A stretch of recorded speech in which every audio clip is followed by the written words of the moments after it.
Good morning అందరికీ. Welcome to shine India. ఇప్పుడు మనం పార్లమెంట్ ఎంసీక్యూస్ టెస్ట్ సిరీస్లో భాగంగా పార్లమెంట్ లెవెల్ 1 చూసాము. ఇప్పుడు లెవెల్ 2, లెవెల్ 3 చూడబోతున్నాం. ఇక్కడ లెవెల్ 1 ఆల్రెడీ మనం చూసాం. లెవెల్ 2, లెవెల్ 3 క్వశ్చన్స్ మనం డిస్కస్ చేసుకోబోతున్నాం. ఫస్ట్ లెవెల్ 2లో భాగంగా క్వశ్చన్ నెంబర్ 1, మంత్రిమండలి సమిష్టి బాధ్యతకు సంబంధించి కింది వాటిలో సరికాని అంశాన్ని గుర్తించండి. సరికాని అంశాన్ని గుర్తించండి అన్నాడు. మంత్రిమండలి సమిష్టి బాధ్యతకు సంబంధించి ఆప్షన్స్ చూద్దాం. నెంబర్ 1, క్యాబినెట్ నిర్ణయానికి కట్టుబడి ఉండాలి. మంత్రిమండలి నిర్ణయాలు రహస్యాలను బహిర్గతం చేయకూడదు. ధన్యవాద తీర్మానం వీగిపోతే మంత్రిమండలి రద్దవుతుంది. ఆప్షన్ 3. ఆప్షన్ 4, కోత తీర్మానాలు వీగిపోతే మంత్రిమండలి రద్దవుతుంది. ఏమంటున్నాడు? మంత్రిమండలి సమిష్టి బాధ్యత మనం ఇంతకుముందు కూడా చూసుకున్నాం. ఆర్టికల్ 74, 75, 78 వీటి ప్రకారం మంత్రిమండలి అనేది కార్యనిర్వాహక వర్గం అనేది లోక్సభకు, పార్లమెంటుకు అంటే శాసన శాఖకు బాధ్యత వహిస్తుంది అని చెప్పుకున్నాం. ఇక్కడ కూడా మంత్రిమండలి సమిష్టి బాధ్యతకు సంబంధించి సరికాని అంశం అడిగాడు కదా. క్యాబినెట్ నిర్ణయాన్ని కట్టుబడి ఉండాలి. అవును, నిజమే. క్యాబినెట్ మంత్రులు, మంత్రిమండలి ఆ క్యాబినెట్ సమిష్టిగా తీసుకున్న నిర్ణయానికి కట్టుబడి ఉండాలి. కాబట్టి ఇది సరైన ఆప్షన్. నెక్స్ట్ రెండో ఆప్షన్ చూద్దాం.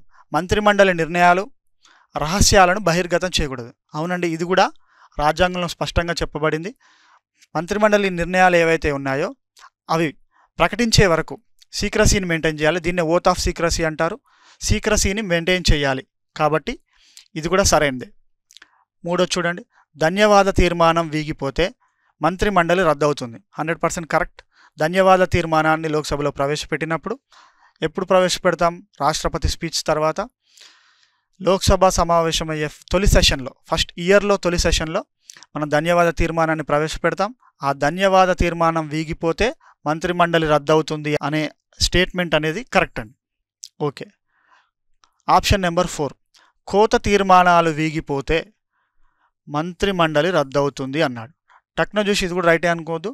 కోత తీర్మానాలు పాస్ అవుతే, అంటే కోత తీర్మానాలు పాస్ అవుతే మంత్రిమండలి రద్దు అవుతుంది తప్ప కోత తీర్మానాలు వీగిపోతే ఎందుకు రద్దు అవుతుంది?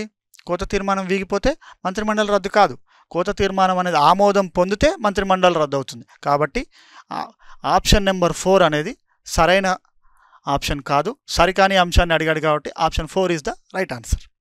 నెక్స్ట్ క్వశ్చన్ నెంబర్ 2, ఒకసారి ఎక్స్ప్లెనేషన్ చూడండి.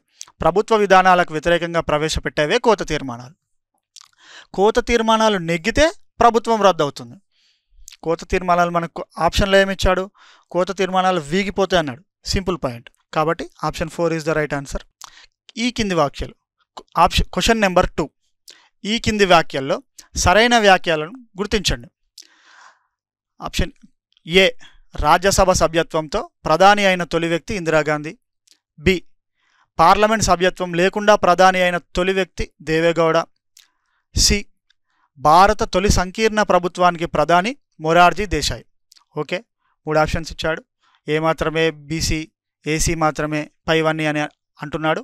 ఏ, రాజ్యసభ సభ్యత్వంతో ప్రధాని అయిన తొలి వ్యక్తి ఇందిరాగాంధీ. మనకు తెలుసు, మంత్రిగా కానీ ప్రధానమంత్రిగా కానీ చేయాలంటే ఓన్లీ లోక్సభ సభ్యుడై ఉండాలనే నియమం ఏం లేదు.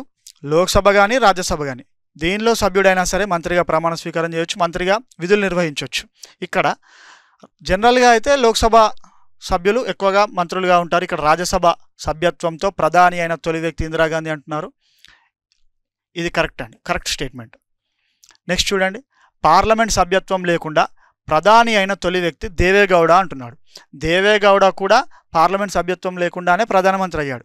కాకపోతే దేవేగౌడ కన్నా ముందే పివి నరసింహారావు గారు పార్లమెంట్ సభ్యత్వం లేకుండా ఉభయ సభల్లో సభ్యుడు కాకముందే ప్రధానిగా పదవి చేపట్టాడు.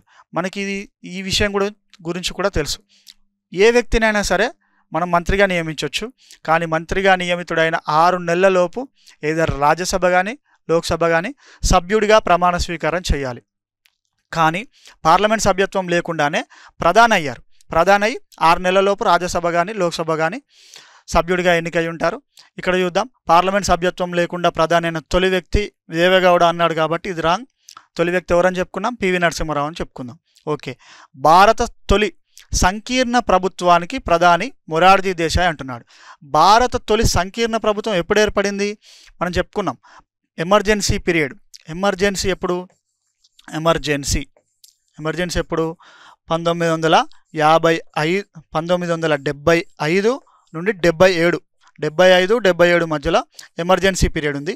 ఈ ఎమర్జెన్సీ తర్వాత జరిగిన జనరల్ ఎలక్షన్లో ఇందిరాగాంధీ గవర్నమెంట్ కాంగ్రెస్ గవర్నమెంట్ ఓడిపోవడం జరిగింది.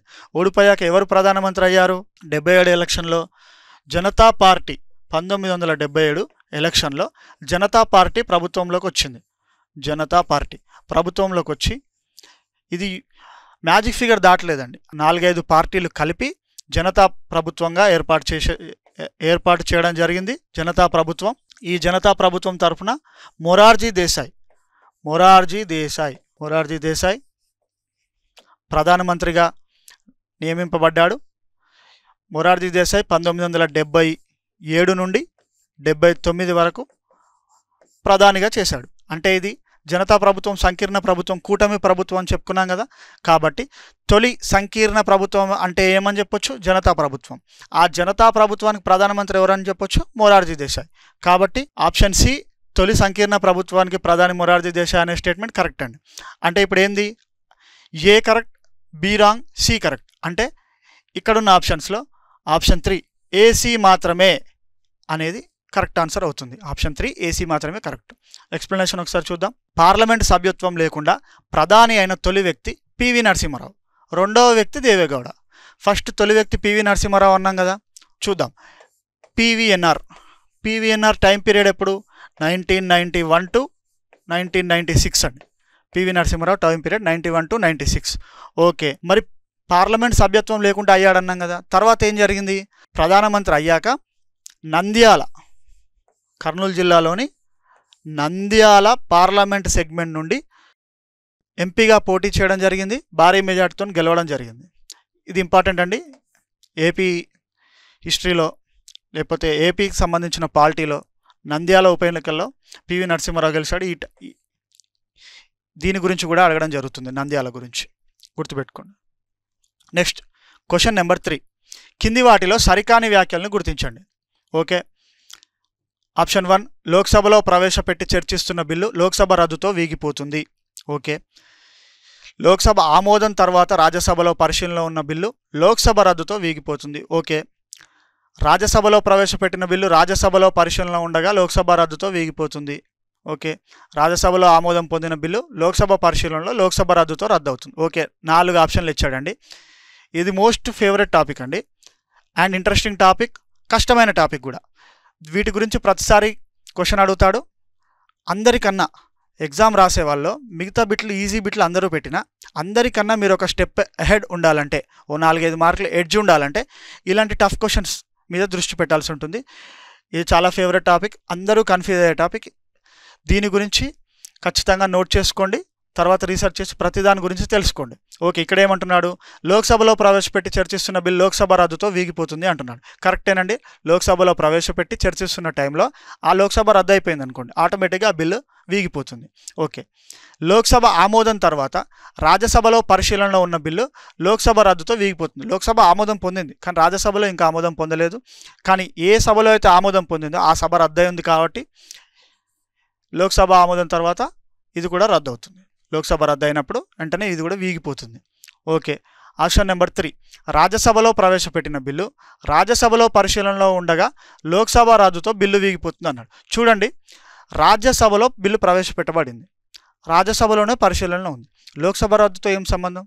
రాజ్యసభలోనే ప్రవేశపెట్టబడింది, రాజ్యసభలోనే ఇంకా ఆమోదం పొందలేదు, పరిశీలన మాత్రమే ఉంది. కాబట్టి లోక్సభ రద్దుతో వీటికి సంబంధం లేదు. కాబట్టి రాజ్యసభలో ఈ స్టేట్మెంట్ అనేది బిల్లు వీగిపోతుంది అనే స్టేట్మెంట్ రాంగ్ అండి. ఓకే, నెక్స్ట్ స్టేట్మెంట్ కూడా చూద్దాం. మనకు రాంగ్ అని తెలిసిన నెక్స్ట్ స్టేట్మెంట్ కూడా కంపల్సరీ చూడాలి. ఇక్కడే టెంప్ట్ అయ్యి ఒక్కొక్కసారి ఇక్కడ ఏదైనా స్టేట్మెంట్లో మిస్టేక్ ఇవ్వచ్చు, మనం రాంగ్గా అజ్యూమ్ చేసుకోవచ్చు. కాబట్టి ఆ 4 స్టేట్మెంట్ కూడా చదివి కన్ఫర్మ్ చేసుకున్నాకనే వీటిని బబుల్ చేయాల్సి ఉంటుంది. చూడండి, రాజ్యసభలో ఆమోదం పొందిన బిల్లు లోక్సభ పరిశీలనతో లోక్సభలో రద్దు అవుతుంది అన్నాడు. రాజ్యసభలో ఆమోదం పొందిన బిల్లు లోక్సభ పరిశీలనలో లోక్సభ రద్దు అవుతుంది అన్నాడు. ఈ స్టేట్మెంట్ కరెక్ట్ అండి. కరెక్ట్ కాబట్టి మనం కన్ఫర్మ్ చేసుకొని ఆప్షన్ 3 ఈజ్ ద సరికాని అంశం, సరికాని వాక్యం ఏదంటే ఆప్షన్ 3 అని చెప్పొచ్చు. ఓకే, ఎక్స్ప్లెనేషన్ చూద్దాం. జవాబు 3 అన్నాడు. ఓకే, జవాబు 3 రాజ్యసభలో ప్రవేశపెట్టిన బిల్లు రాజ్యసభలో పరిశీలనలో ఉండగా లోక్సభ రద్దుతో వీగిపోదు అనేది గుర్తుపెట్టుకుంటే సరిపోతుంది. క్వశ్చన్ నెంబర్ 4, ప్రభుత్వ రంగ సంస్థల కమిటీ అంటే కమిటీ ఆన్ పబ్లిక్ అండర్టేకింగ్స్ అంటారు. దీనికి సంబంధించి కింది వాక్యంలో సరికాని వాక్యాన్ని గుర్తించండి అని. సరికాని అంటున్నాడు, కరెక్ట్ అడుగుతున్నాడా, ఇన్కరెక్ట్ అడుగుతున్నాడా? ఇప్పుడు మనకు బాగానే ఉంటుంది, కానీ ఎగ్జామ్ టెన్షన్లో ఇది మిస్టేక్ చేసే అవకాశం ఉంటుంది. సరైందా సరికాందా అనేది అండర్లైన్ చేసి చదవడం ఇంపార్టెంట్. ఇక్కడ అండర్లైన్ చేసుకుంటే అది మనకు గుర్తు చేస్తూ ఉంటుంది. ఇక్కడ సరికాంద అడిగాడు అనేది ఎప్పుడు మనకు గుర్తు చేస్తూ ఉంటుంది. చూద్దాం ఏందంట. కృష్ణ మీనన్ కమిటీ సూచనలపై 1965లో ఏర్పాటు చేయబడింది అన్నాడు. ఓకే, 15 మంది లోక్సభ సభ్యులు, 7 మంది రాజ్యసభ సభ్యులు ఉంటారని చెప్పాను. ఓకే, ప్రభుత్వ పొదుపులు పెంచే ప్రత్యామ్నాయాలను సిఫారసు చేస్తుంది అన్నాడు. ఆప్షన్ 4, ప్రభుత్వ రంగ సంస్థల నివేదికలను ఆడిట్ చేస్తుంది అన్నాడు. బాగానే ఉందండి. ఇప్పుడు దీని గురించి కంప్లీట్గా ఇక్కడ తెలుసుకోవచ్చు మనం. చూడండి, ఓన్లీ ఇక్కడ ఆన్సర్ మాత్రమే కాకుండా ఏ కమిటీ సూచనల మేరకు ఏర్పడింది అంటున్నాడు.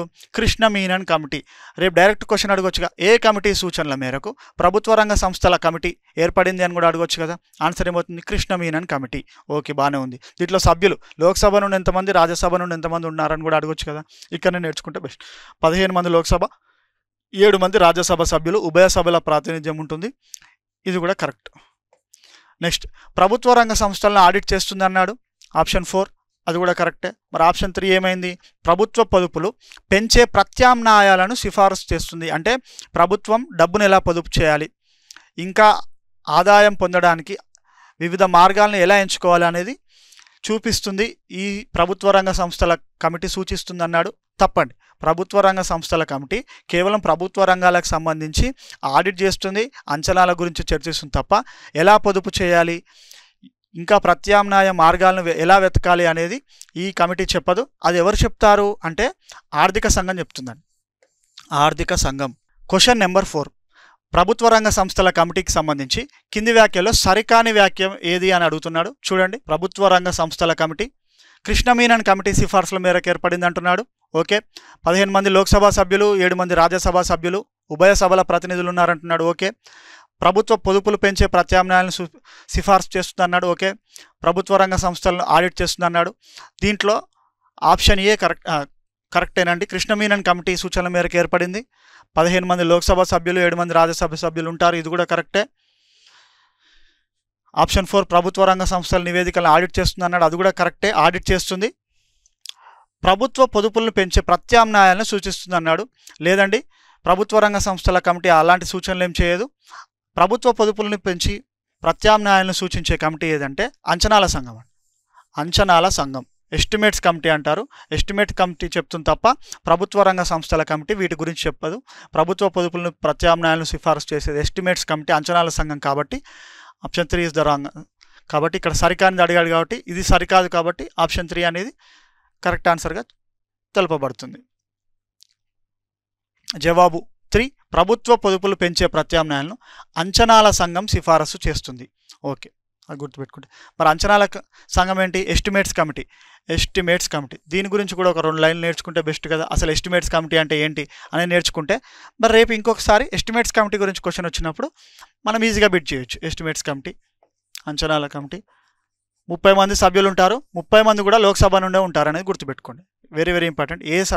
ఏ కమిటీకి సంబంధించి మొత్తం లోక్సభ సభ్యులే ఉంటారని అడుగుతాడు. 30 మంది లోక్సభ సభ్యులు మాత్రమే మెంబర్స్గా ఉంటారు. కింది వాటిలో సరికాని వ్యాఖ్యలను గుర్తించండి.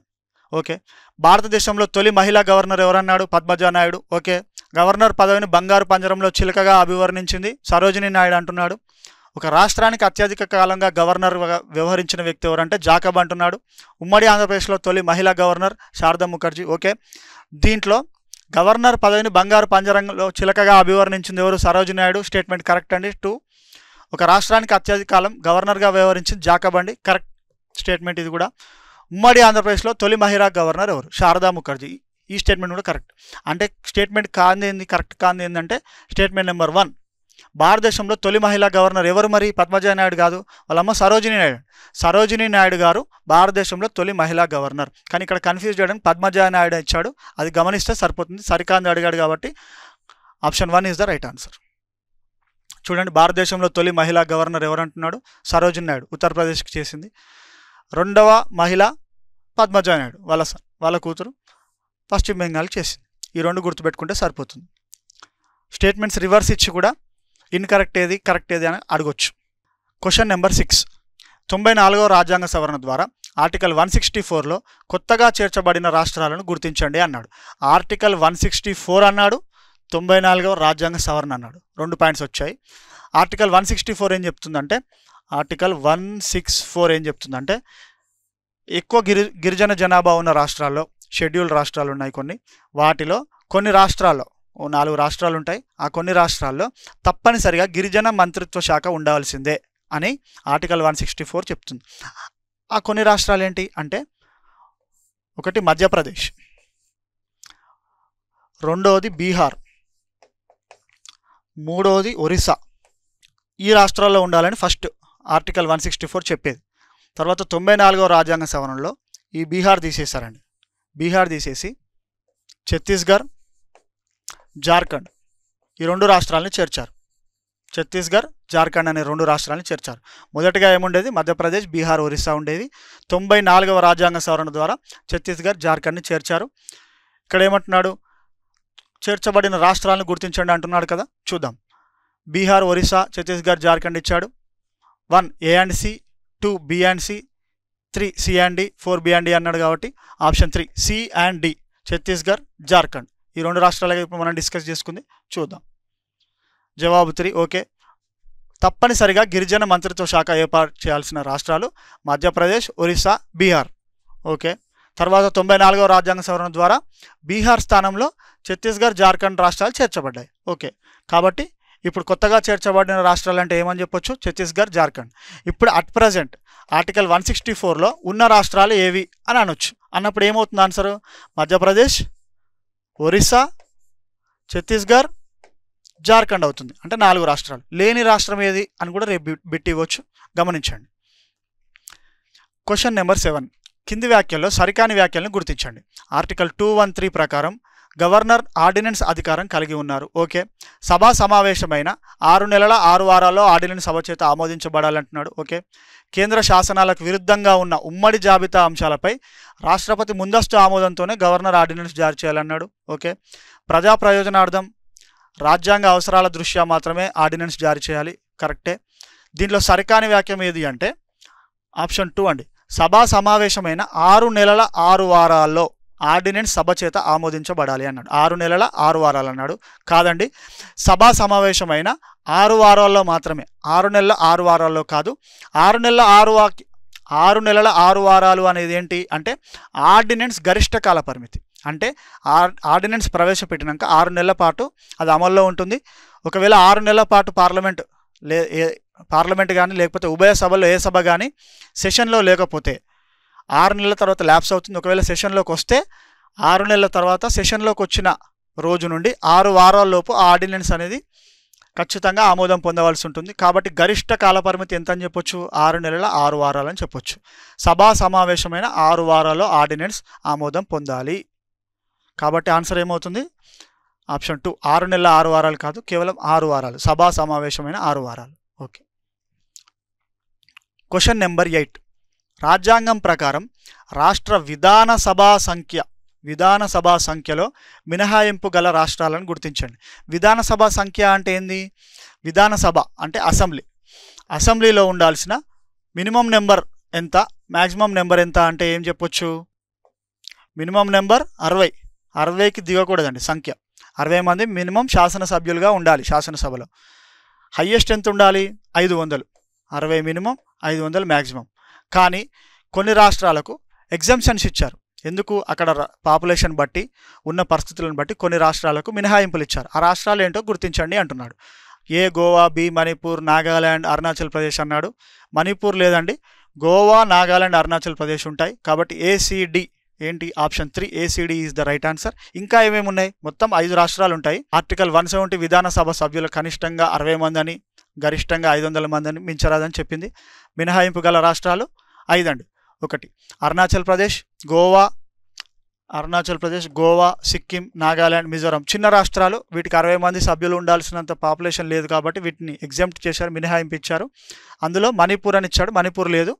మిజోరాం ఉంది. అరుణాచల్ ప్రదేశ్, గోవా, సిక్కిం, నాగాలాండ్, మిజోరాం అనేది గమనిస్తే సరిపోతుంది. Question number 9. పార్లమెంట్ సభ్యుల వాక్ స్వాతంత్రపు హక్కుకు సంబంధించి కింది అంశాలను పరిశీలించండి. సభలో చెప్పిన అభిప్రాయాలు, ఓటు అంశాలు న్యాయ సమీక్ష పరిధిలోకి రావు. PV Narasimha Rao versus union of India case అండి, very very important case. Parliament సభ్యుల ప్రివిలేజ్కి సంబంధించి, వాళ్ళ హక్కులకు సంబంధించి పార్లమెంట్ ప్రివిలేజెస్కి సంబంధించిన కేసు అంటారు, PV Narasimha Rao versus union of India. దాంట్లో ఏం చెప్తుంది? సభలో చెప్పిన అభిప్రాయాలు, ఓటు అంశాలు న్యాయ సమీక్ష, జ్యుడిషియల్ రివ్యూ అంటాం, దాని పరిధిలోకి రాదని పివి నరసింహారావు కేసులో చెప్పింది కరెక్టే. క్రిమినల్ అవినీతి అంశాల్లో న్యాయ సమీక్షకు మినహాయింపు వర్తించదు అన్నాడు, కరెక్టే. క్రిమినల్ అవినీతి వంటి అంశాల్లో న్యాయ సమీక్ష జరుగుతుందండి, మినహాయింపు వర్తించదు అన్నాడు. మినహాయింపు వర్తించదు కాబట్టి ఆ స్టేట్మెంట్ కూడా కరెక్టే. సరైన వ్యాఖ్యలను గుర్తించండి అన్నాడు. 2 option A and option B 2 కరెక్టే. ఆప్షన్ ఏ, బి అంటే option 3 is the right answer. Sita Soren versus union of India కేసులో, PV Narasimha Rao versus union of India కేసులో తీర్పు సుప్రీంకోర్టు రద్దు చేసింది కాబట్టి ఇంపార్టెంట్ అండి. PV Narasimha Rao union of India case ఏం చెప్తుందంటే పార్లమెంటు ప్రివిలేజెస్కి సంబంధించిన కేసు అని చెప్పొచ్చు, ఇంపార్టెంట్, గుర్తుపెట్టుకోవాలి. Next question number 10. ఈ కింది వాటిలో సరైన అంశాలను గుర్తించండి అన్నాడు. రాష్ట్రపతి తన రాజీనామాను ఉపరాష్ట్రపతికి ఇవ్వాలి. ఓకే. రాష్ట్రపతి రాజీనామాను అధికారికంగా ప్రకటించేది లోక్సభ నాయకుడు అన్నాడు. ఓకే. రాష్ట్రపతి తన రాజీనామాను ఎవరికి ఇస్తారు? ఉపరాష్ట్రపతికి ఇస్తారు, కరెక్టేనండి స్టేట్మెంట్. Question number 10. ఈ కింది వాటిలో సరైన అంశాలను గుర్తించండి. రాష్ట్రపతి తన రాజీనామాను ఉపరాష్ట్రపతికి ఇవ్వాలి. రాష్ట్రపతి రాజీనామాను అధికారికంగా ప్రకటించేది లోక్సభ నాయకుడు అంటున్నాడు, కరెక్టేనండి. రాష్ట్రపతి తన రాజీనామాను ఎవరికి ఇవ్వాలి? ఉపరాష్ట్రపతి రాజీనామాను ఎవరికి ఇవ్వాలి? రాష్ట్రపతికి ఇవ్వాలి. ఈ స్టేట్మెంట్ కరెక్టే. రాష్ట్రపతి రాజీనామాను అధికారికంగా ప్రకటించే లోక్సభ నాయకుడు అన్నాడు, కాదండి. ఇక్కడే గుర్తుపెట్టుకోవాలి, లోక్సభ నాయకుడు అంటే ఎవరు? లోక్సభకు నాయకత్వం వహించేది ప్రధానమంత్రి. లోక్సభ నాయకుడు అంటే ఇక్కడ ప్రధానమంత్రి. కానీ ఇక్కడ రాష్ట్రపతి రాజీనామాను అధికారికంగా ప్రకటించేది ఎవరు? లోక్సభ అధ్యక్షుడు, అంటే చైర్పర్సన్ ఆఫ్ ద లోక్సభ. ఎవరిని అంటాం? స్పీకర్ అంటాం. లోక్సభ అధ్యక్షుడు అని ఉండాలి ఇక్కడ, కానీ నాయకుడు అన్నాడు. కన్ఫ్యూజన్ పాయింట్ ఇదేనండి. సింపుల్ పదంతో కన్ఫ్యూజ్ చేస్తాడు. లోక్సభ అధ్యక్షుడు ఎవరు? స్పీకర్ గుర్తించాలి. స్పీకర్ అధికారికంగా ప్రకటించాలి తప్ప ప్రధానమంత్రి కాదు. Statement B is wrong, statement A is right. కాబట్టి సరైనది అడిగాడు కాబట్టి ఆప్షన్ 1 ఏ మాత్రమే సరైంది. జవాబు 1. రాష్ట్రపతి రాజీనామాను అధికారికంగా ప్రకటించేది లోక్సభ అధ్యక్షుడు. ఆ లోక్సభ అధ్యక్షుడు ఎవరంటే స్పీకర్. Question number 12. రాష్ట్రపతి నియోజక గణం గురించి అడుగుతున్నాడు, very very important. Electoral college of president, electoral college, నియోజక గణం, electoral college very very important అండి. ప్రెసిడెంట్కి సంబంధించి, వైస్ ప్రెసిడెంట్కి సంబంధించి ఎలక్టోరల్ కాలేజ్ అనేది చాలా ఇంపార్టెంట్. ప్రెసిడెంట్, వైస్ ప్రెసిడెంట్ వీళ్ళిద్దరికి సంబంధించి ఎలక్టోరల్ కాలేజ్ రిపీటెడ్గా క్వశ్చన్స్ అడుగుతాడు. రీసెంట్గా వైస్ ప్రెసిడెంట్ ఎలక్షన్ జరిగింది కాబట్టి ఇప్పుడు ఏదైనా ఎగ్జామ్ జరిగితే వైస్ ప్రెసిడెంట్ ఖచ్చితంగా ఎలక్టోరల్ కాలేజ్ గురించి క్వశ్చన్ అడుగుతుంది. ఇక్కడ ఎవరి గురించి అడిగా? రాష్ట్రపతి గురించి అడుగు. చూద్దాం. నియోజక గణంలో ఉన్న సభ్యుల్ని గుర్తించండి అన్నాడు. ఓకే. లోక్సభ సభ్యులు అన్నాడు, మొత్తం రాజ్యసభ సభ్యులు అన్నాడు, విధానసభ సభ్యులు, విధాన పరిషత్ సభ్యులు అన్నాడు. చూద్దాం. లోక్సభ సభ్యులు నియోజక గణంలో ఉంటారు. మొత్తం రాజ్యసభ సభ్యులు ఉంటారా అంటే ఉండరు. ఎన్నికైన రాజ్యసభ సభ్యులు ఉంటారు, ఎన్నికైన వాళ్ళు ఉంటారు. నామినేట్ అయిన వాళ్ళు ఉండరు, గుర్తుపెట్టుకోండి. నామినేట్ అయిన వాళ్ళు ఉండరు అనేది గుర్తుపెట్టుకో. రాష్ట్ర విధానసభ సభ్యులు, విధానసభ అన్న శాసనసభ అన్న ఒకటే, విధానసభ సభ్యులు ఉంటారు. ఓకే. రాష్ట్ర విధాన పరిషత్ ఎమ్మెల్సీస్ అన్ని రాష్ట్రాల్లో ఉన్నాయా? లేవు, కేవలం 6 రాష్ట్రాల్లో ఉన్నాయి. కాబట్టి అన్ని రాష్ట్రాల్లో లేవు కాబట్టి ఆటోమేటిక్గా విధాన పరిషత్ సభ్యులు ఉండరు అనేది చెప్పొచ్చు. అంటే B wrong, D wrong. A C సరైన అడిగాడు కాబట్టి ఏసీ అంటే option number 2 A and C మాత్రమే అనేది ఆన్సర్ అవుతుంది. రాజ్యసభ నామినేటెడ్ సభ్యులు రాష్ట్రపతి ఎన్నికల్లో ఓటు హక్కును కలిగి ఉండరు. ఓకే. రాజ్యసభకు ఎన్నిక కాబడిన 233 మంది మాత్రమే ఓటు హక్కు అందించింది. ఓకే, మనం డిస్కస్ చేసిందే కాబట్టి option 2 is the right answer. Question number 13. 91వ రాజ్యాంగ సవరణ 2003 ప్రకారం ఈ కింది అంశాల్లో సరికాని అంశాన్ని గుర్తించండి అన్నాడు. ఓకే. ఆప్షన్ 1 కేంద్ర మంత్రిమండలి లోక్సభ సభ్యుల్లో 15% మించకూడదు. పార్టీ ఫిరాయింపులకు పాల్పడ్డ సభ్యులను మంత్రిగా కొనసాగించకూడదు. ఆప్షన్ 3 రాష్ట్ర మంత్రిమండలి దిగువ సభలో 10% మించకూడదు. ఓకే, బాగానే ఉంది. 4th ఆప్షన్ ఏది కాదన్నాడు. చూద్దాం. 91 రాజ్యాంగ సవరణ ఏం చెప్తుంది? నిన్న మనం లెవెల్ 1లో కూడా ఒక క్వశ్చన్ దగ్గర 91 రాజ్యాంగ సవరణ గురించి చూసాం. ఏం చెప్తుంది? కేంద్ర మంత్రిమండలి లోక్సభ సభ్యుల్లో 15% మించకూడదు అన్నాడు. ఇది సరైన స్టేట్మెంట్. మనల్ని ఏం అడిగాడు? సరికానిది అడిగాడు. ఓకే, చూద్దాం. నెక్స్ట్, పార్టీ ఫిరాయింపులకు పాల్పడ్డ సభ్యుల్ని మంత్రిగా కొనసాగించకూడదు. ఇది సరైన స్టేట్మెంట్. నెక్స్ట్ చూడండి, రాష్ట్ర మంత్రిమండలి దిగువ సభలో 10% మించకూడదు అన్నాడు. ఇది సరికాని స్టేట్మెంట్. రాష్ట్ర మంత్రిమండలైనా కేంద్ర మంత్రిమండలైనా దిగువ సభలో, అంటే ఇక్కడ దిగువ సభ ఏముంటుంది? అసెంబ్లీ ఉంటుంది. దిగువ సభలో 10% అన్నాడు. కాదు, ఇక్కడ కూడా 15%. కాకపోతే మినహాయింపు ఎప్పుడు వచ్చిందంటే చిన్న రాష్ట్రాల గురించి మనం చెప్పుకున్నాం కదా. ఏది? అసెంబ్లీ సైజ్ 60 కన్నా తక్కువ ఉన్న రాష్ట్రాల్లో కనిష్టంగా 12 మంది ఉండాలి. ఇదొక్క ఎగ్జామ్షన్ ఇచ్చారు. 12 మంది ఉండాలి కనిష్టంగా. మిగతా రాష్ట్రాల్లో ఖచ్చితంగా 15% ఆఫ్ ద అసెంబ్లీ సైజ్ ఉండవలసిందే. కాబట్టి రాష్ట్ర మంత్రిమండలి ఇక్కడ 10% అన్నాడు. కాబట్టి ఇది సరైనది కాదు. Option 3 is the right answer. 12 మంది కనిష్టంగా, గరిష్టంగా 15%. గుర్తుపెట్టుకోండి. జవాబు 3. Question number 14.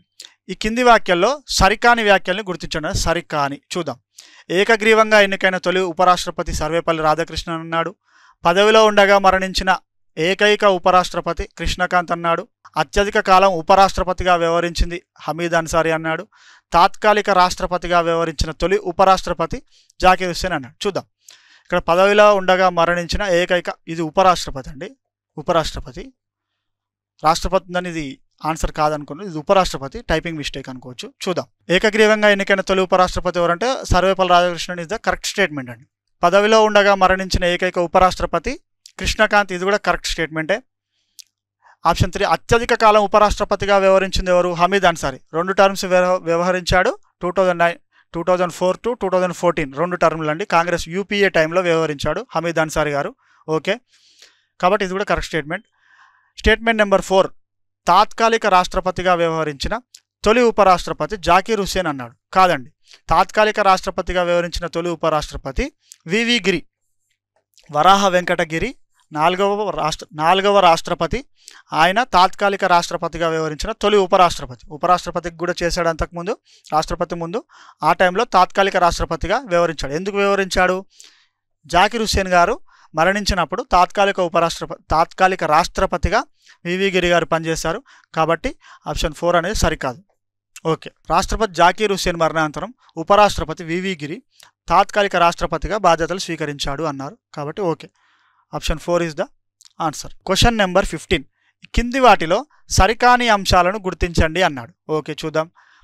Question option 1, 1969లో Lok Sabha తొలి ప్రతిపక్ష నేతగా రామ్ సుభాన్ సింగ్ గుర్తించబడ్డారన్నాడు. ఓకే. చట్టబద్ధంగా గుర్తించబడిన తొలి ప్రతిపక్ష నేత వైవి చవాన్ అన్నాడు. ఓకే. 1977 చట్టం ప్రకారం మొత్తం స్థానాల్లో 1/6 వంతు, 1/6 వంతు గెలిచిన పార్టీకి ప్రతిపక్ష హోదా దక్కుతుంది అన్నాడు.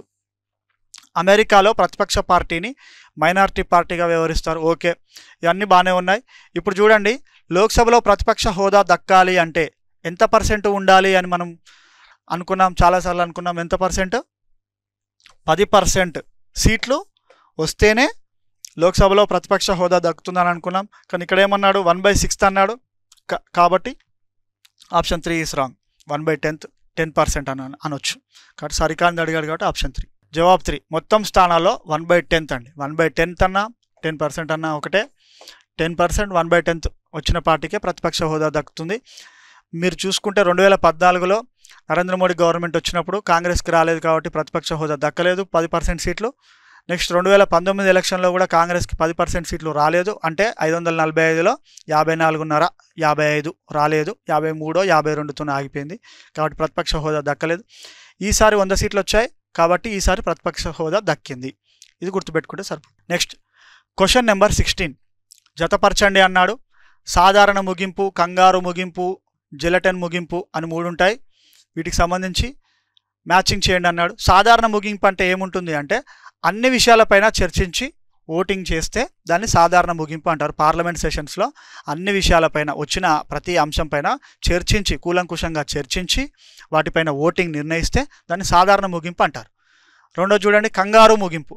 కంగారు ముగింపు అంటే ఏంటంటే ఓన్లీ ముఖ్యమైన క్లాసులు మాత్రమే, ముఖ్యమైన అంశాలను మాత్రమే, ఒక బిల్లులో ముఖ్యమైన అంశాలను మాత్రమే చర్చించి అంతగా ఇంపార్టెన్స్ లేని అంశాలను డైరెక్ట్గా పాస్ చేస్తారు.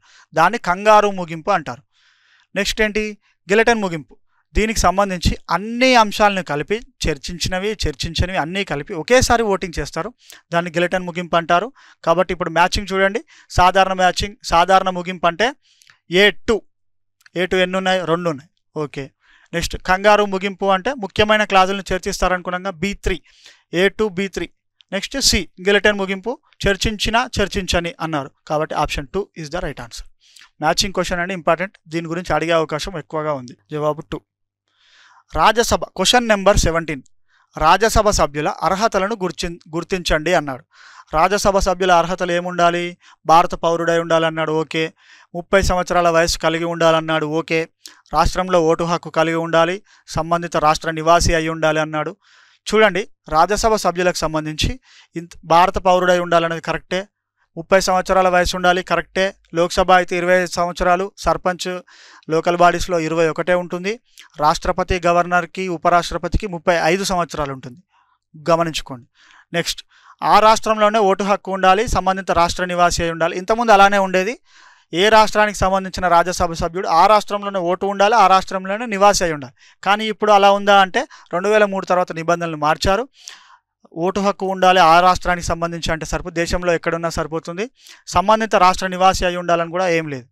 కాబట్టి ఇప్పుడు ఏమవుతుంది? ఆన్సర్ AB మాత్రమే సరైన, AB మాత్రమే అర్హతలుగా ఉన్నాయి. 2003 సంస్కరణలో భాగంగా సంబంధిత రాష్ట్రంలో ఓటు హక్కు మరియు నివాస ధృవీకరణ పత్రాలను జాబితా నుండి తొలగించారు. కాబట్టి ఇప్పుడు ఏముంటుంది? రాజ్యసభ అర్హత అంటే 30 సంవత్సరాలు ఉండాలి, భారత పౌరుడై ఉండాలి, సరిపోతుంది. కాబట్టి జవాబు 1 is the right. Question number 18. ఈ కింది వాటిలో సరైన వ్యాఖ్యలను గుర్తించండి. విశ్వాస అవిశ్వాస తీర్మానాలు దిగువ సభలో మాత్రమే ప్రవేశపెడతాయి. ఓకే. అవిశ్వాస తీర్మానం ద్వారా శాసనసభ సభ్యులపై కార్యనిర్వాహక శాఖ నియంత్రణకు అవకాశం కల్పిస్తుంది. ఓకే. విశ్వాస అవిశ్వాస తీర్మానాలపై రాజ్యాంగ ప్రస్తావన లేదు. ఓకే. సరైన వ్యాఖ్యలు అంటున్నాడు. సరైన వ్యాఖ్యలు: విశ్వాస తీర్మానం గురించి రాజ్యాంగంలో ఆర్టికల్ 75(3)లో పరోక్ష ప్రస్తావన కలదు. అవిశ్వాస తీర్మానం గురించి ప్రస్తావన లేదు. మరి అవిశ్వాస తీర్మానం నుండి ప్రస్తావన లేదన్నాడు కాబట్టి ఇక్కడ ఏమవుతుంది? ఆప్షన్ C విశ్వాస అవిశ్వాస 2 అన్నాడు కాబట్టి ఈ స్టేట్మెంట్ సరైనది కాదు. మిగతా 2 స్టేట్మెంట్స్ విశ్వాస అవిశ్వాస తీర్మానాలు దిగువ సభలోనే ప్రవేశపెట్టాలి కదా. రాజ్యసభ ఎలక్షన్స్ బట్టి ప్రభుత్వాలు ఏర్పడవండి. ప్రభుత్వాలు ఏర్పడేవి లోక్సభ ఎలక్షన్స్, లేకపోతే రాష్ట్రాల్లో తీసుకుంటే అసెంబ్లీ ఎలక్షన్స్. కాబట్టి విశ్వాస అవిశ్వాస తీర్మానాల గురించి దిగువ సభలోనే ప్రవేశపెట్టాలనే స్టేట్మెంట్ కరెక్టే అవుతుంది కదా. కాబట్టి ఆప్షన్ A స్టేట్మెంట్ A అనేది కరెక్ట్. B చూడండి, అవిశ్వాస తీర్మానం ద్వారా శాసనసభ సభ్యులపై కార్యనిర్వాహక శాఖ నియంత్రణకు ఏం లేదు, చెక్స్ అండ్ బ్యాలెన్సెస్. శాసన శాఖకు కార్యనిర్వాహక శాఖ అనేది బాధ్యత వహించాలి. మనం చూసాం, ఇంతకుముందు కూడా మాట్లాడుకున్నాం, సమిష్టి బాధ్యత అనుకున్నాం. 74, 75, 78 ఆర్టికల్స్ గురించి చెప్పుకున్నాం. కాబట్టి అవిశ్వాస తీర్మానం ద్వారా వాళ్ళకి చెక్స్ అండ్ బ్యాలెన్స్ తెలిపొచ్చు. ఒకవేళ వాళ్ళకి మద్దతు లేకపోతే ప్రభుత్వం పడిపోయే అవకాశం కూడా ఉంటుంది. కాబట్టి ఆప్షన్ B కూడా కరెక్ట్. అది స్టేట్మెంట్ B, స్టేట్మెంట్ A 2 కరెక్టే. విశ్వాస అవిశ్వాస తీర్మానాల గురించి రాజ్యాంగంలో ప్రస్తావన లేదన్నాడు. విశ్వాసం గురించి ఉంది, అవిశ్వాసం గురించి లేదు. కాబట్టి ఆప్షన్ C ఇస్ రాంగ్. ఇప్పుడు ఏమవుతుంది? ఆప్షన్ 1 A మరియు B మాత్రమే కరెక్ట్ అనేది రైట్ ఆన్సర్ అవుతుంది. Question number 19. రాష్ట్ర సాధారణ బిల్లు నేపథ్యంలో ఈ కింది అంశాలను పరిగణించండి అన్నాడు. ఓకే.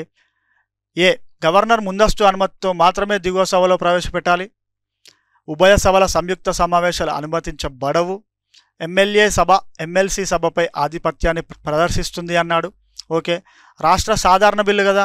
సాధారణ బిల్లు అంటే గవర్నర్ ముందస్తు అనుమతితో మాత్రమే దిగువ సభలో ప్రవేశపెట్టాలా? అలా ఏముండదే. ఇది సాధారణ బిల్లు కాబట్టి గవర్నర్ ముందస్తు అనుమతి ఏం లేదు. మనీ బిల్, ద్రవ్య బిల్లుకు సంబంధించి ముందస్తు అనుమతి అవసరం తప్ప సాధారణ బిల్లు విషయంలో ఎలాంటి ముందస్తు అనుమతి అవసరం లేదు. కాబట్టి A స్టేట్మెంట్ A అనేది రాంగ్. ఉభయ సభల సంయుక్త సమావేశాలు అనుమతించబడవు అన్నాడు. సాధారణ బిల్లు విషయంలో రాష్ట్రాలకు సంబంధించి ఉభయ సభ సంయుక్త సమావేశాలు ఉండవండి. దేశానికి సంబంధించి అంటే పార్లమెంట్లో ఉంటాయి తప్ప రాష్ట్రాల్లో అనుమతించబడవు అన్నాడు. కాబట్టి అనుమతించబడవు కాబట్టి B స్టేట్మెంట్ కరెక్టే. ఎమ్మెల్యే సభ ఎమ్మెల్సీ సభపై ఆధిపత్యాన్ని ప్రదర్శిస్తుంది అన్నాడు. ఎమ్మెల్యే సభ ఎమ్మెల్సీ సభపై ఆధిపత్యాన్ని ప్రదర్శిస్తుంది కాబట్టి C కూడా కరెక్టే. ఇప్పుడు ఆన్సర్ ఏమవుతుంది? టూ బి అండ్ సి మాత్రమే కరెక్ట్. జవాబు టూ బి అండ్ సి మాత్రమే కరెక్ట్. గవర్నర్ ముందస్తు అనుమతి లేకుండా ఏ సభలోనైనా ముందుగా ప్రవేశపెట్టవచ్చు. ఈ స్టేట్మెంట్ కరెక్ట్. Question number 20. సరికాని జతను అంటున్నాడు. చూద్దాం. ఫ్లోర్ క్రాసింగ్ అంటే అధికార పక్షం నుండి ప్రతిపక్షానికి మారడం. ఓకే. లెక్సల్ లిబరల్స్ విలాస రాజకీయ నాయకుడు అంటున్నాడు. క్రోనిజం ఆశ్రిత పెట్టుబడిదారీ విధానాన్ని క్రోనిజం అంటున్నారు. ఇవన్నీ పదాలండి, టర్మినాలజీకి సంబంధించిన క్వశ్చన్స్. మనం టర్మినాలజీ తెలిసి ఉండాలి. పార్లమెంటరీ టర్మినాలజీ, పాలిటీ టర్మినాలజీ తెలిసి ఉండాలి. వీటి గురించి కూడా క్వశ్చన్స్ అడిగే అవకాశం ఉంది. ఆప్షన్ 4 ఏమంటే డెమో అంటేనే ప్రజలు అని అర్థం.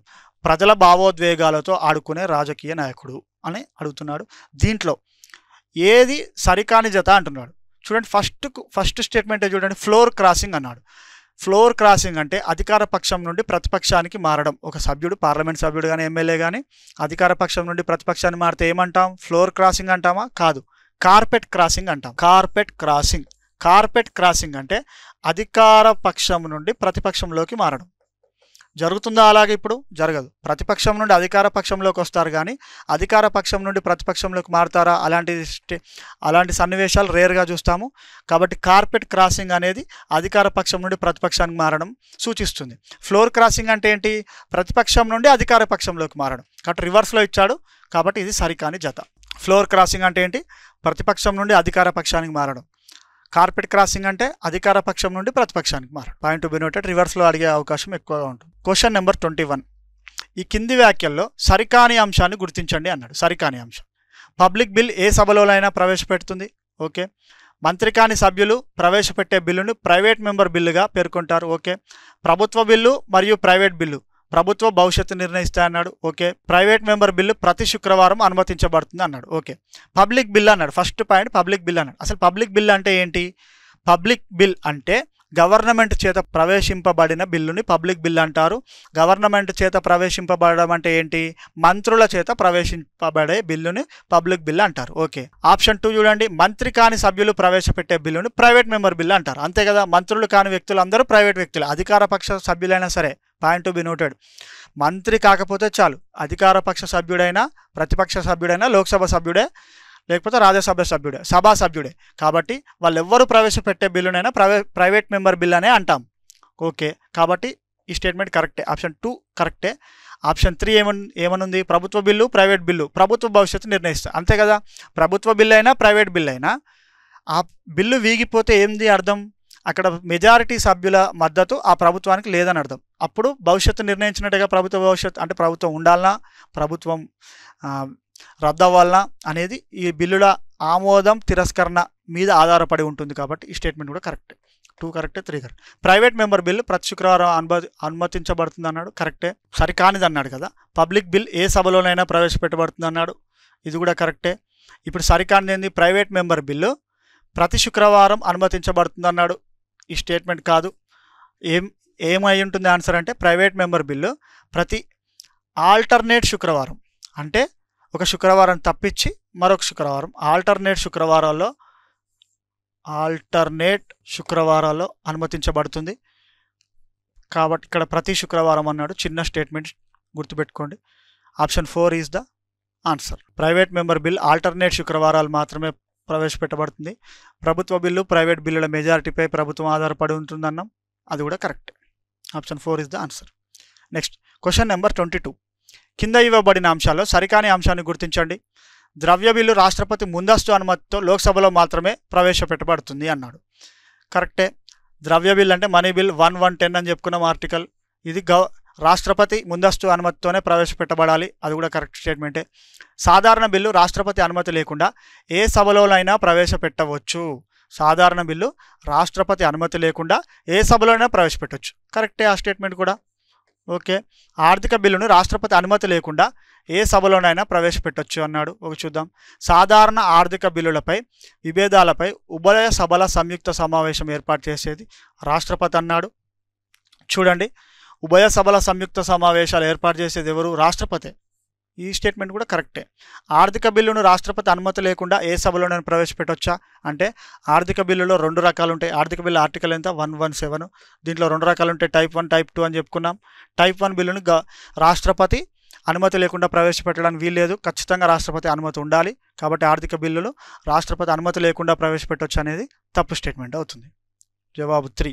మొదటి తరం ఆర్థిక బిల్లును మొదటి తరం రెండో తరం ఉంటాయని చెప్పాం. 1, 2 అని చెప్పుకున్నాం కదా, 117 ఆర్టికల్ అని చెప్పుకున్నాం.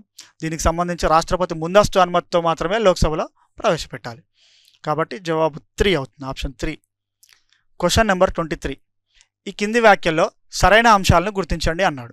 స్పీకర్, డిప్యూటీ స్పీకర్ గైర్హాజరైతే రాష్ట్రపతి సభలో ఒకరిని అధ్యక్షుడిగా ఎంపిక చేస్తారు. ఓకే. స్పీకర్, డిప్యూటీ స్పీకర్ పదవులు ఖాళీ ఏర్పడితే ప్యానెల్ స్పీకర్ అధ్యక్షత వహిస్తాడన్నాడు. 2 సరైనవి అని అనుకునే అవకాశం ఉంది, కానీ 2 సరైనవి కావు. ఎందుకు అంటే గైర్హాజరైనప్పుడు ప్యానెల్ సభ్యుడు అధ్యక్షత వహిస్తాడు. రివర్స్లో ఉన్నాయి ఇక్కడ. గైర్హాజరైనప్పుడు ప్యానెల్ సభ్యుడు అధ్యక్షత వహిస్తాడు. ఖాళీ ఏర్పడినప్పుడు రాష్ట్రపతి ఎవరో ఒకరిని అధ్యక్షుడిగా నియమిస్తాడు. కాబట్టి అంటే 2 స్టేట్మెంట్స్ని రివర్స్ చేసి ఇచ్చాడు. కాబట్టి సరైన అంశాలు అడిగాడు కాబట్టి ఈ 2 సరికావు, రివర్స్ చేసి ఇచ్చాడు. ఆప్షన్ 4 ఏది కాదు అనేది కరెక్ట్ ఆన్సర్ అవుతుంది. జవాబు 4 అండి. స్పీకర్, డిప్యూటీ స్పీకర్ పదవులు ఖాళీ ఏర్పడితే రాష్ట్రపతి ఒకరిని అధ్యక్షుడిగా నియమిస్తాడు. గైర్హాజరైతే ప్యానెల్ ఆఫ్ చైర్మన్స్ ఉంటారు, వాళ్ళ నుండి 10 మంది ఉంటారు, వాళ్ళ నుండి ఒకరిని స్పీకర్గా, టెంపరరీ స్పీకర్గా నియమించవచ్చు. Question number 24. కింది వాటిలో పార్లమెంట్ శాసన అధికారాల్లో సరికాని అంశాన్ని గుర్తించండి అన్నాడు. పార్లమెంట్ శాసన అధికారాలు అంటున్నాడు, సరికానిది అంటున్నాడు. ఈ పాయింట్ స్ట్రెస్ చేయండి. ఆప్షన్ నెంబర్ 1 ఆర్టికల్ 248 అవశిష్ట అంశాలపై చట్టాలు చేయడం. ఓకే. 169 ఆర్టికల్ ఎమ్మెల్సీ ఏర్పాటు రద్దు. ఓకే. 83 లోక్సభ కాలపరిమితి పెంపు. ఓకే. 267 ఆగంతుక నిధి ఏర్పాటు. ఓకే. ఈ 4 ఆర్టికల్స్ కరెక్టేనండి. ఆర్టికల్స్ కరెక్టే, వాటి జతలు కరెక్టే. కాకపోతే ఏమన్నాడు, శాసన అధికారాల్లో సరికాందన్నాడు. ఇందులో శాసన అధికారం లేనిది ఏది అంటే ఆర్టికల్ 267 ఆగంతుక నిధిని ఏర్పాటు చేయడం అనేది పార్లమెంట్ యొక్క ఆర్థిక అధికారం తప్ప శాసన అధికారం కాదు. కాబట్టి ఆర్టికల్ 267 అంటే option 4 is the answer. శాసనాధికారులు సరికాంది.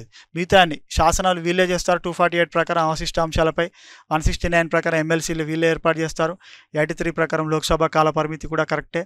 Article 267 ప్రకారం ఆగంతుక నిధిని ఏర్పాటు చేయడం అనేది ఆర్థిక అధికారం అవుతుంది తప్ప, చూడండి, ఆగంతుక నిధి పార్లమెంట్ యొక్క ఆర్థిక అధికారం అవుతుంది తప్ప శాసన అధికారం కాదు. ఎందుకంటే ఆగంతుక నిధిని ఏర్పాటు చేయడానికి ఏం చట్టం ఏం చేయరు కాబట్టి శాసనాధికారం ఏం కాదు, ఆర్థిక అధికారం. కాబట్టి జవాబు 4 అవుతుంది. ఓకే. Question number 25. లోక్సభలో మాత్రమే ఏర్పాటు చేయబడే పార్లమెంట్ స్టాండింగ్ కమిటీని గుర్తించండి. లోక్సభలో మాత్రమే ఏర్పాటు చేయబడే స్టాండింగ్ కమిటీ అన్నాడు. చూడండి, కమిటీ ఆన్ ఆబ్సెంట్ మెంబర్స్, దత్తత శాసనాల కమిటీ, సభా వ్యవహారాల కమిటీ, ప్రభుత్వ సలహాల కమిటీ అన్నాడు. ఈ 4 కమిటీల్లో లోక్సభలో మాత్రమే ఏర్పాటు చేసేది ఏంటంటే కమిటీ ఆన్ ఆబ్సెంట్ మెంబర్స్ అండి. అంటే కమిటీ ఆన్ ఆబ్సెంట్ మెంబర్స్ అంటే ఎవరైతే ఆబ్సెంట్ అవుతారో వాళ్ళ మీద డిసిషన్ తీసుకునే కమిటీ. లోక్సభకు ఆబ్సెంట్ అయ్యే వ్యక్తులు 60 రోజులు కంటిన్యూస్గా ఆబ్సెంట్ అవుతే లోక్సభకు వాళ్ళు డిస్క్వాలిఫై అవుతారు. స్పీకర్ నిర్ణయం మేరకు డిస్క్వాలిఫై అవుతారు. కాబట్టి జవాబు 1. మిగిలిన 3 ఉభయ సభలకు ప్రత్యేకంగా గల సాధారణ కమిటీలు. అంటే మిగతా 3 కమిటీల పరిస్థితి ఏంటంటే, ఫర్ ఎగ్జాంపుల్ సభా వ్యవహారాల కమిటీ ఉన్నాను, రాజ్యసభకు సపరేట్గా, లోక్సభకు సపరేట్గా కమిటీ ఉంటుంది. దత్తత శాసనాల కమిటీ కూడా రాజ్యసభకు, లోక్సభకు సపరేట్గా ఉంటుంది.